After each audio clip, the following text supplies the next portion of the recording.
And I know, so that's I some know of the things we're looking I at. know they are doing really great things now. But when you look at the fact that we still have athletes switching allegiance, is the commission not bothered by it? Is the commission not bothered that we are having some of our best legs not competing for Nigeria? They prefer to go to where, would I say the grass is quite greener?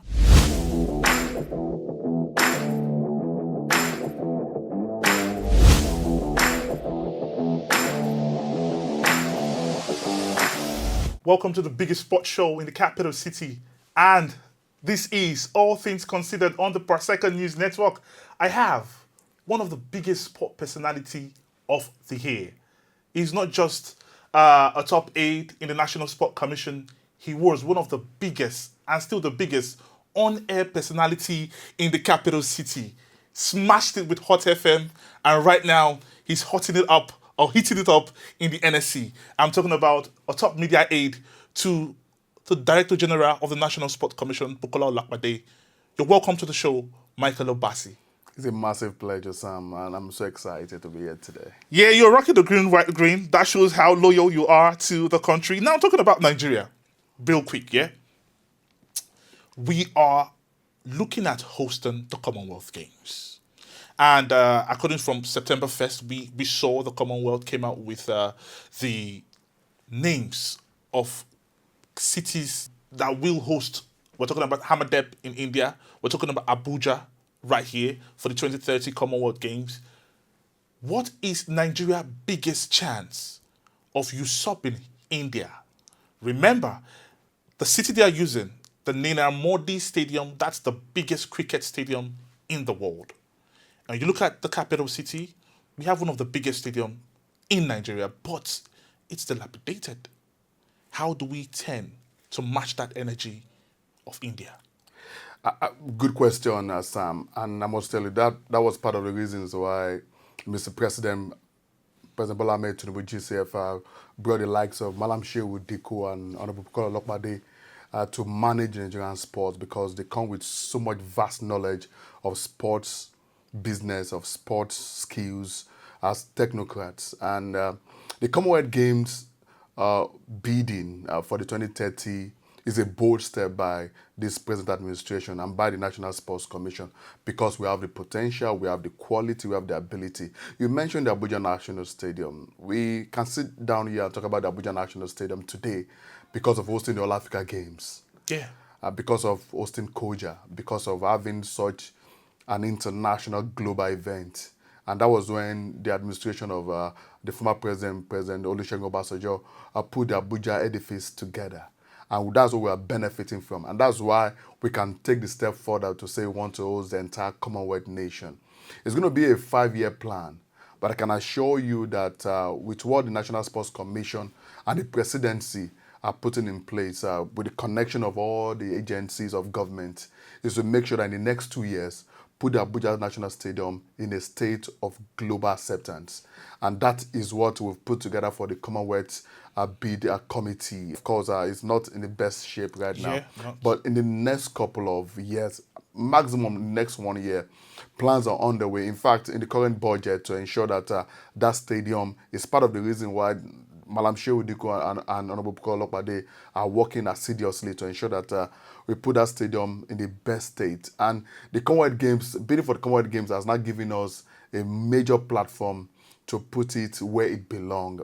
Don't forget that it's a 60,000 capacity stadium. It's one of the best in terms of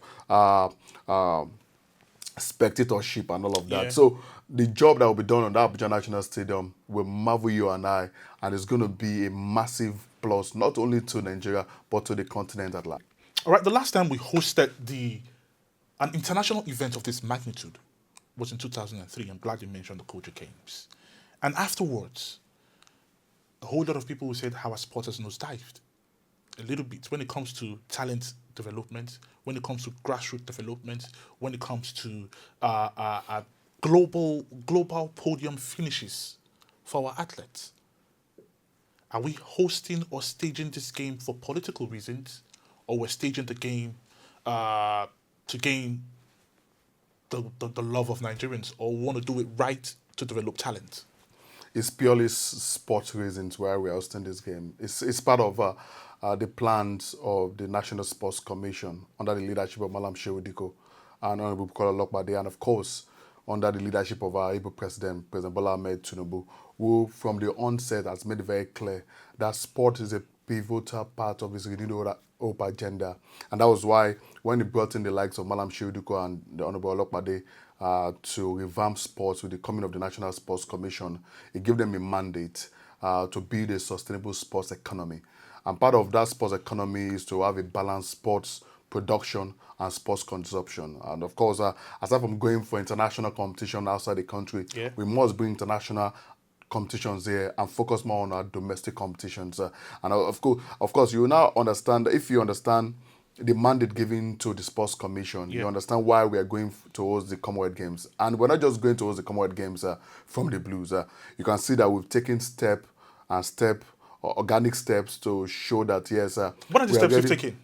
Looking at this year, for instance, we've hosted about 5 international competitions across all boards. And when you take a look at the CAA under 18 under 20 championship that was hosted in Abeokuta in a very short notice when Algeria declined to host that championship, Nigeria came to the rescue of the continent, and we hosted that within 3 months, and we staged one of the biggest, according to the CA president from Cameroon, one of the biggest CA under 18 and under 20 championship, where we had almost all the countries of the continent in Abeokuta. Of course, by the way, Abeokuta is becoming a major hub for sports. You were in Abeokuta for the National Sports of Festival. course. And also this year, looking at the Lagos Classic International Championship in Lagos that took place, you understand that these are some of the international events that are coming to Nigeria now. Don't also forget the Taekwondo Championship in Abuja. And just recently, the E1 Boat Championship in Lagos. I saw Didier Drogba. My God. He was For the amazing. very first time, the continent of Africa is hosting the E1, Lagos joining the likes of Venice in Italy, Jeddah in Saudi Arabia, Monaco in France as some of the major cities of the world hosting such an international event. This is how you are showing to the rest of the world that Nigeria is now becoming a sports production destination, not just sports consumption destination. That's quite beautiful. And I want to, I said that's quite beautiful. Nigeria, India. India hosted the Commonwealth Games in 2010, and it was riddled with corruption in 2010. And for me personally, I think that looking at the history of India in hosting Commonwealth Games, that we stand a big chance of becoming the first African country to host this, which is quite interesting. Now, I want to move away from the Commonwealth Games. I want to go back to the presidency, which I know your commission falls under. Barely almost a month ago, the president promised $100,000 to the Super Falcons, to the Tigers, to the officials. And I remember the captain of the Super Falcons, Rashidat Ajibade, she came online and said that they've not received anything yet. The DG came out and said, in a couple of time, you will be paid. What is the status quo of the presidency pledge to the various national teams? One thing I can say for a fact is the fact that President Bola Ahmed Tinubu is very intentional about our athletes' welfare. Okay. And that was why he came out with such a magnanimous gesture to the Super Falcons and to the D Tigers that won the AfroBasket in Cote d'Ivoire. And he's going to make action his words about those pledges. I must tell you, of course, when you take a look at the way things are being done, it's organic and it's systematic. It takes connection of agencies for the processes to be completed. I can tell you, as a matter of fact, that the chairman of National Sports Commission, Malam Shehu Diko, and the DG, Honorable Bukola Lokpade, mentioned it just recently that that process is almost in the completed stage. Of course, in terms of the monies to be given to the girls and the officials, and also the houses. What time frame are we looking at? What time frame are we looking at? Because they'll say, oh, we saw what happened in 1994. We saw what happened a couple of years back when pledges have been made, and we don't see them. we don't hear them. Then after it takes government after government after government for it to be done. So what time frame are we looking at? Is it next 4 years? Is it like 3 years or 2 years? Sam, when you take a look at the trajectory of President Bola Ahmed Tinubu, this present administration, the Nigeria Super Eagles finished second at the AFCON in Cote d'Ivoire. Yeah. And finished second, they never win the AFCON. And the presidency, what they played to the team, the national honors and all of that have been given to them. So we are under an administration that is very intentional, and it's not just going to make empty promises. But one thing I can tell you is that the Sports Commission is working very hard to ensure that all the processes are completed as soon as possible, so that the girls will get their money. And that is one assurance that the presidency is giving to Nigerians. Oh, that's quite fantastic, because Michael Obasi is trying to be evasive. Don't want to give me a time frame to when or where or what they are doing to make sure that this money comes out. But we are here. We'll keep monitoring, and we will see how that pans out. But let's leave that and go somewhere else right now, because just a couple of weeks ago, the National Sport Commission clocked 1 year in office. I remember 2024, when President Bola Ahmed Tinubu revamped and squashed the Ministry of Sport and said, we want a commission. He gave them a mandate. Looking at that time frame, what has been the biggest achievement you would say that the commission has done in this time frame? Is the president happy after 1 year of the mandate? I must tell you that the presidency is happy. And Nigerians are also very happy. When you look at the feel-good factor that we have experienced in sports in the last 1 year, since Malam Shehu Diko and Bukola Olopade took over the leadership of sports. Structurally, they've done a lot to revamp the face, the way the average Nigerian, the corporate world see Nigerian sports.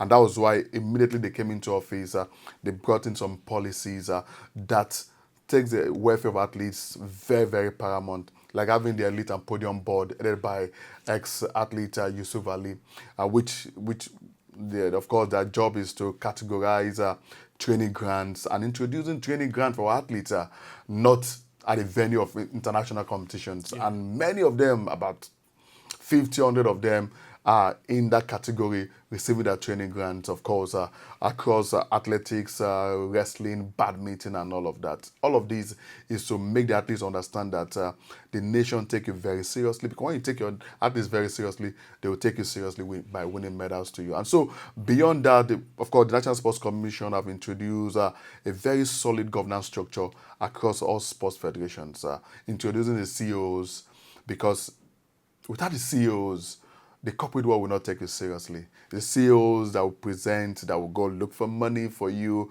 that will portray the image of the sports federation, something we never had before. And so we've had CEOs in Nigeria Rugby Federation, we've had CEOs in athletics, we've had CEOs in badminton, and that's what the National Sports Commission is introducing to all the various sports. Of course, some of the elections are coming up on the 25th of this month, many of the elections, and so the new boards will also have their own CEO. So that new governance structure is very important for sports to thrive, very well, to build an ecosystem that contributes to the country's GDP. And so beyond all of that also, you can see that the National Sports Commission, like what I told you earlier, having concentrating on sports production, having a lot of international competition back home here. We've never had it so good.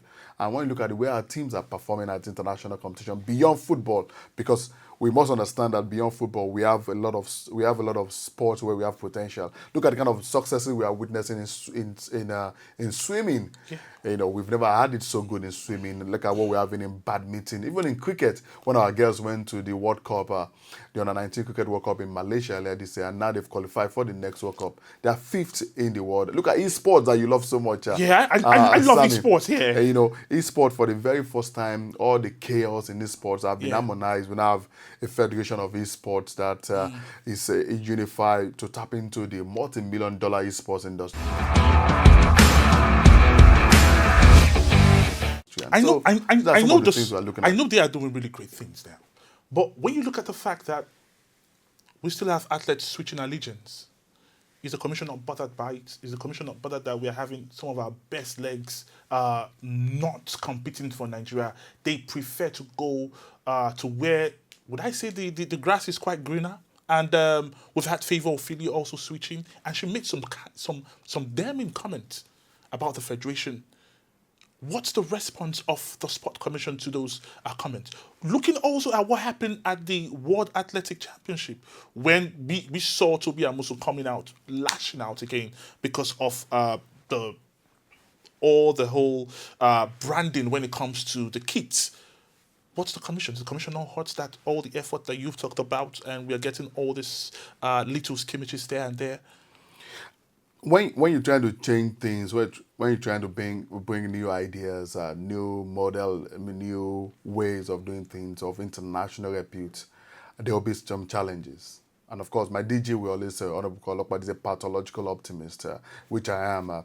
We've had problems in the past in athletics before the coming of the National Sports Commission. We don't need to go into all of that, but efforts are being made to remedy some of these problems.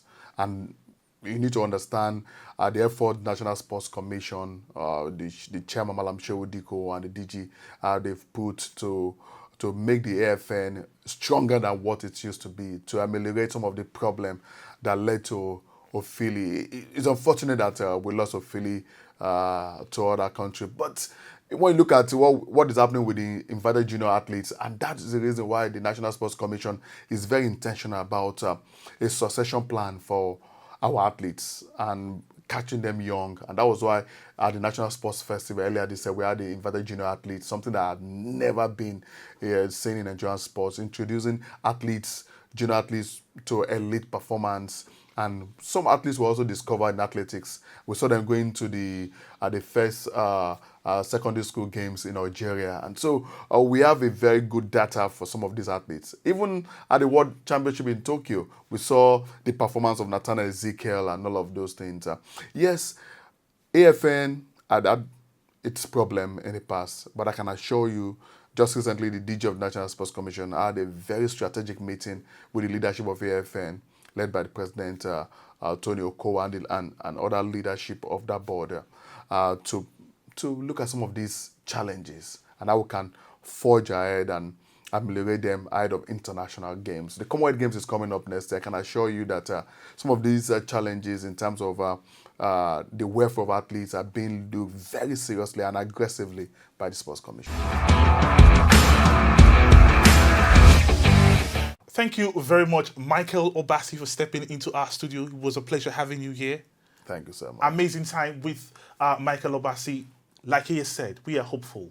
We are praying that Nigeria gets through this qualifying stage and probably nick the Commonwealth 2030 bidding process and bring global sporting festivity back to the capital territory, back to the seat of power of Nigeria. And that's a wrap on the biggest sports show in the capital city. This is the biggest sports show on All Things Considered. And like I usually say, follow us on all social media platforms, from Facebook to Instagram to X to YouTube to Threads to LinkedIn. You can go to the search bar and just type PERSECONDNEWS, Parsecond News, no space. And when you see this logo come up, that's Parsecond News. Like, subscribe, share, and follow, and you will get more exclusive, insightful updates in the world of sports. I remain Samuel Akman.